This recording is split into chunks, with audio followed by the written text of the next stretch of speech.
여러분 들어봤을 것입니다. 인간은 세상에 던져진 존재다. 이거는 우리가 이제 학교 다닐 때 우리 윤리책에서 우리가 자주 듣던 말입니다. 이것은 실존주의 철학자 사르트르가 우리 영상 한번 띄워주실래요? 책 한번 나왔나요? 여기는 안 나오나요? 실존주의는 휴머니즘이라는 책에서 한 말입니다. 사르트르가. 그러니까 인간은 세상에 던져진 존재로서 인간의 힘으로 할 수 있는 것은 지극히 적다는 겁니다. 그러니까 세상은 사람의 마음대로 되지 않는다는 겁니다. 그러니까 이 실존주의는 유럽의 1차, 2차 세계대전을 통해서 인간의 한계를 드러난 데서 나온 사상들입니다. 이것을 다윗도 이 생각을 잘 알고 있었습니다.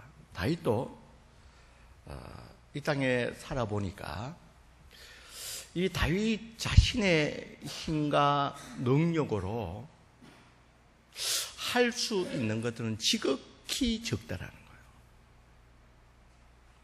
그래서 이 땅에서 우리 인생들이 정말 할 수 있는 것이 지극히 적은 이 인생들이 어떻게 하면 이 땅에서 잘 살아갈 수 있는지를 하나님을 통해서 깨달은 것을 오늘 시편 37편에서 시로서 소개하고 있습니다.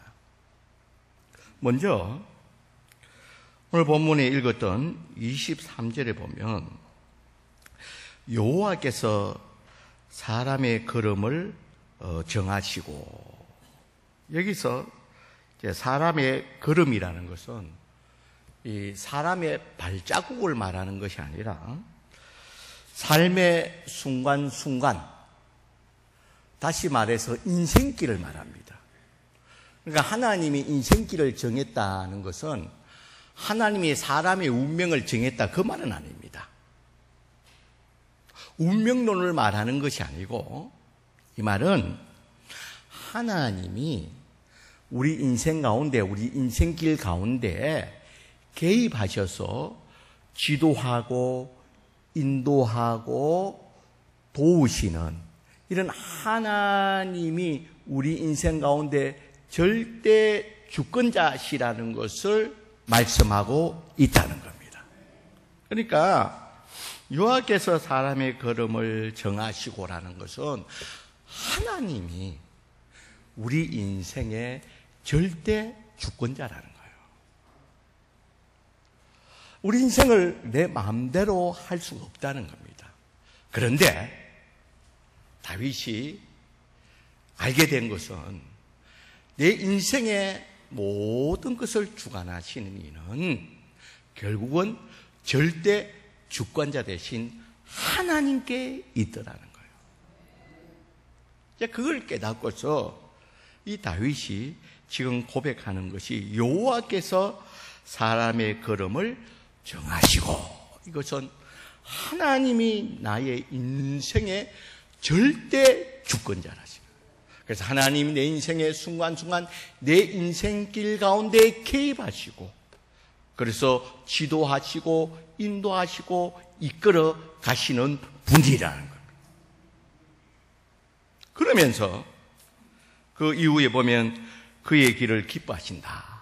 그래서 절대 주권자 되신 하나님이 우리 인생 가운데 개입해 주셔서 지도하시고 인도하심을 통해서 하나님이 영광 받으신다는 거예요. 하나님이 기뻐하신다는 것은 하나님이 영광 받으신다. 그러니까 사르트르 같이, 무신론조회 같이 던져진 존재로서 아무것도 아니라는 존재가 아니라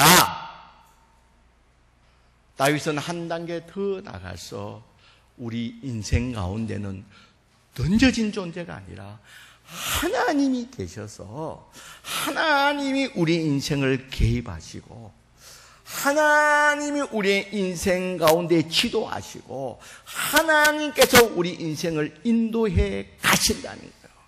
그래서 하나님의 절대 주권자라시는 거예요. 우리 인생에 있어서 절대 주권자는 여호와 하나님이라.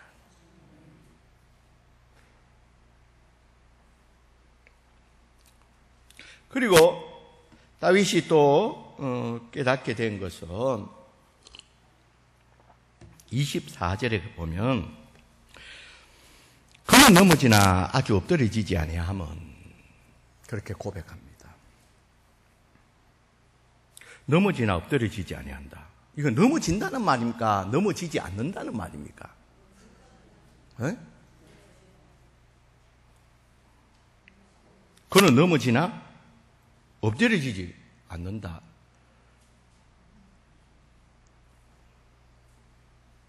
다시 물어보겠습니다. 넘어진다는 말입니까? 안 넘어진다는 말입니까? 넘어지면 엎드려지잖아요. 말을 다윗이 왜 이렇게 어렵게 하는지 모르겠어. 변명하지 않고 빌빌 꼬면서. 물론 시기 때문에 그럴 수 있겠지만 그는 넘어지나 아주 엎드려지지 않는다. 는 것은 이런 말대로 넘어질 수 있다는 거예요. 그러나 아예 깨구리같이 깨구장돼가지고 다시 일어나지 못하는 그런 일은 없다는 거예요. 이 말은 우리 하나님 믿는 자들도 예수 믿는 자들도 어려움과 시련을 당할 수가 있다는 거예요. 시험 앞에서 시련 앞에서 연약하고 부족해서 시험에 빠지고 또 어려운 가운데 후적될 수가 있다는 겁니다. 그런 의미에서 그는 넘어지나 하나님을 믿는 사람도 어려움과 시련을 전혀 당하지 않는다는 것이 아니라 어려움과 시련을 통해서 힘들어하고 아파하고 괴로워할 수가 있다는 겁니다. 그러나 반대로 아주 엎드려지지 않는다는 것은 이것은 아예 좀 여러분 내가 쉽게 표현하기 원어에 보면 아예 몸이 땅바닥에 딱 붙어지는 걸 말합니다. 그러니까 좀 더 쉽게 말하면 깨구리같이 그냥 쫙 뻗어가지고 다시는 회생하지 못하는 그런 상태는 되지 않는다는 겁니다. 왜냐하면 그 이유가 그 다음에 나옵니다. 왜 그렇습니까? 여호와께서 그의 손으로 어떻게 한다고요? 붙드시기 때문에. 우리 믿는 자가 하나님 믿는 자가 어려움과 시련을 당할 수가 있다는 거예요. 그래서 힘들고 고통스러울 수가 있다는 거예요.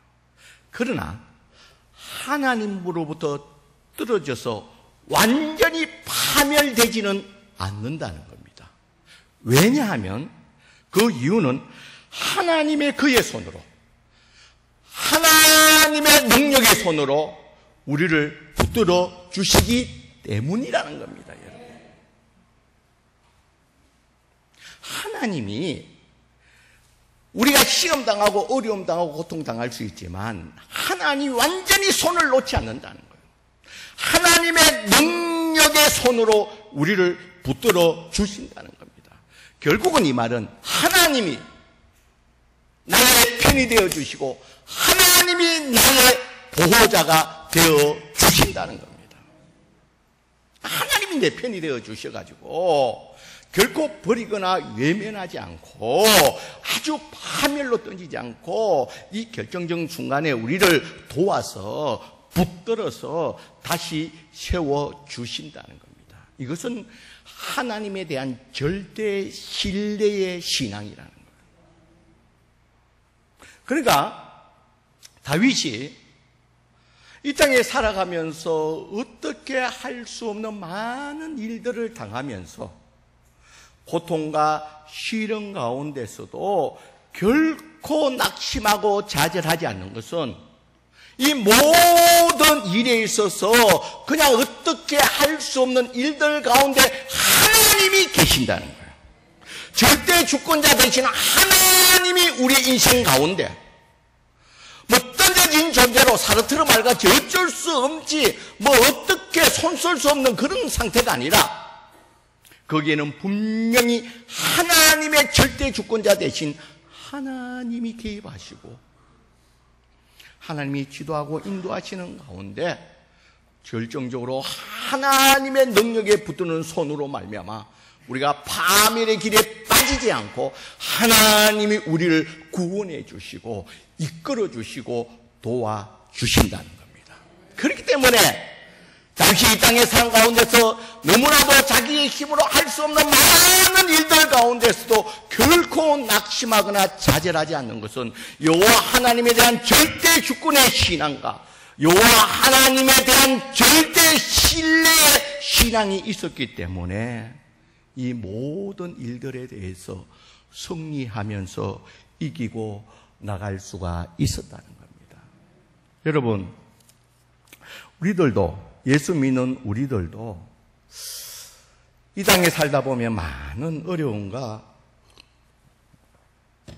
또 시련을 만나게 됩니다.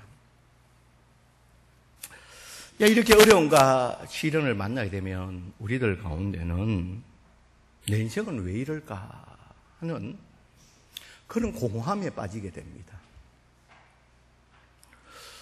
내가 이런 상황에서 무엇을 해야 되는지를 갈 바를 알지 못할 때가 많다는 겁니다. 그리고 힘들고 지쳐서 모든 것을 포기해버리고 싶을 때도 많다는 겁니다. 모든 것을 던져버리고 모든 것을 포기해버리고 싶을 때가 한두 번이 아니라는 겁니다. 아니면 해결하기 위해서 노력은 하는데 쓸데없는데 시간과 물질을 쓰는 그런 어리석은데 이 소비할 때도 많다는 겁니다. 그러면 이런 예수 믿는 우리들은 우리가 예기치 못한 이런 시련과 어려움을 만났을 때 우리 예수 믿는 우리들은 어떻게 해야 되느냐는 겁니다. 오늘 우리에게 주신 이 말씀과 같이 우리는 던져진 존재가 아니라 어떻게 할 수 없는 존재가 아니라 우리가 꼭 기억해야 되는 것은 다윗이 고백한 대로 우리 인생의 절대 주권자 되신 여호와 하나님, 우리 주님을 붙들어야 될 줄 믿습니다. 우리 주님을 기억하시길 바랍니다. 우리 인생의 절대 주권자 되신 우리 주님을 기억해야 된다는 겁니다. 우리의 힘으로는 어떻게 할 수 없지만 절대 주권자 되신 하나님이 계신다는 겁니다. 그리고 그 하나님에 대한 신뢰, 그 하나님이 내 편이 되어주시고 나의 보호자가 되어주신다는 이 하나님에 대한 절대의 신앙, 신뢰의 신앙을 가져야 된다는 거예요. 이것이 다윗이 어떠한 시련과 어려움 가운데서도 자기의 힘과 능력의 한계 가운데서도 승리할 수 있었던 이유가 이 두 가지 신앙, 여호와 하나님의 절대 주권의 이 신앙과 여호와 하나님에 대한 절대적인 신뢰의 이 신앙으로 말미암아 어떤 어려움 가운데도 승리할 수가 있었다는 겁니다. 여러분, 이것은 다윗의 경우뿐만 아니라 우리가 잘 아는 요셉의 경우도 동일합니다. 여러분, 요셉의 경우도 지금으로 말하면 인신매매죠. 형들에 의해서 인신매매 당해서 이 애굽의 종으로 팔려가지고 13년간이나 종살이를 하게 됩니다. 여러분, 그것으로 끝났습니까? 아니지 않습니까? 그게 또 모함에 또 누명을 쓰고 또 감옥에 갇히게 되었습니다. 그러나 이런 많은 시련과 인도 어려움이 있었지만 결국은 이 13년이 지난 다음에 이 요셉은 애굽의 총리로 세워지게 되었습니다. 그러면서 이 요셉이 이 지난 세월을 돌아보면서 다윗과 똑같은 고백을 하고 있습니다. 우리 말씀 한번 떼어주시길 바랍니다. 창세기 45장 5절 말씀 먼저 한번 떼어주실래요? 자, 5절 말씀 우리 같이 한번 읽어보지. 자, 창세기 45장 5절 말씀 앞에 떴네요. 우리 같이 한번 읽어보는 시작. 나를 이곳에 팔았다고 해서 근심하지 마소서. 한탄하지 마소서. 하나님이 생명을 구원하시려고 나를 당신들보다 먼저 보내요. 자, 이것은 형들이 동생 야곱을 인신매매 팔아버리고 이제 이 총리가 된 이 동생 요셉 앞에 있을 때 이제 우리가 다 죽었구나 생각하고 벌벌 떨고 있을 때 이 요셉이 형들에게 하는 말입니다. 형들, 당신이 이곳에 나를 팔았다고 해서 너무 두려워하거나 지금 근심하지 말라는 겁니다. 왜냐하면 하나님이 우리를 구원하려고 지금 이 가뭄에서 우리 가족들을 구원하시기 위해서 나를 당신들보다도 먼저 이 애굽에 보냈다는 거예요. 이것은 이 요셉의 하나님의 절대 주권의 신앙이라는 거예요. 하나님이 내 인생 가운데 개입하셔서 우리 가족들을 구원하기 위해서 이렇게 하나님에 의해서 이렇게 내가 애굽에 오게 되었다는 거예요. 그리고 8절 우리 같이 한번 읽어봅니다. 8절 읽습니다. 시작. 그런즉 나를 이리로 보내시는 당신들이 아니고 하나님이시다. 나를 이곳에 보낸 이는 당신들이 아니고 누구예요? 하나님의 절대 주권에 의해서 하나님이시라. 그 다음에 읽어보시죠. 시작. 하나님을 나를 바로에게 아버지로 삼으시고 온 집의 주로 삼으시며 애굽의 온 땅의 통치자로 삼으셨습니다. 하나님이 나를 이 절대 주권자 되신 하나님이 나를 이렇게 세워주셨다는 거예요. 이 어려움과 한란 가운데서 나를 넘어지지 않게 하여 주시고 완전히 엎드려지지 않게 하여 주시고 하나님의 강한 손으로 나를 붙들어서 하나님이 나를 애굽의 총리로 세워주셨다는 겁니다. 이것은 하나님에 대한 절대 신뢰의 신앙입니다. 여러분, 이런 요셉도 다윗도 그랬지만 이 요셉도 하나님에 대한 절대 주권의 이 신앙과 하나님에 대한 절대 신뢰의 이 신앙으로 말미암아 어떤 어려움과 내 힘으로 할 수 없는 어떤 어려움과 시련 가운데서도 하나님의 지도하심과 하나님의 도우심과 하나님의 인도하심을 받았던 이 원리가 이곳에 숨어 있다는 겁니다. 오늘 우리 주일날 하나님 앞에 나와서 살아계신 그 하나님 앞에 우리의 인생의 절대 중간자 되신 그 하나님 앞에 또 우리의 편이 되어주시고 우리의 보호자가 되어주시는 우리의 절대 신뢰할 수 있는 우리 하나님 앞에 놓은 저와 여러분들은 오늘 이 신앙을 여러분 이 땅에서 붙들고 나가시기를 주의 이름으로 간절히 축원드립니다. 우리의 믿음의 선진들이 이 신앙을 가지고 승리했다는 겁니다. 이 신앙을 가지고 이 땅에서 어떻게 할 수 없는 불신자같이 던져진 존재라서 나는 모르겠다가 아니고 분명히 살아계신 하나님에 의해서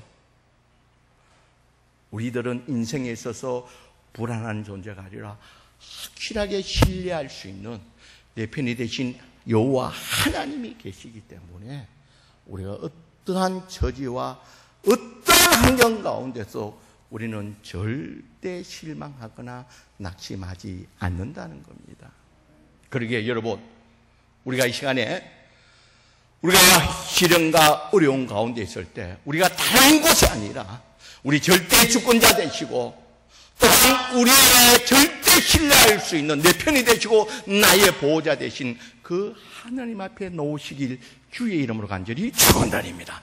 우리 다른 곳에 도움을 청하는 자가 아니라 우리가 어떤 어려움과 시련이 있을 때에 우리의 절대 주권자 되신 하나님 앞에 예배자로 하나님 앞에 엎드리면서 하나님을 의지하면서 하나님의 도우심과 인도하심을 받을 수 있는 저와 여러분들이 되시길 주의 이름으로 간절히 축원드립니다.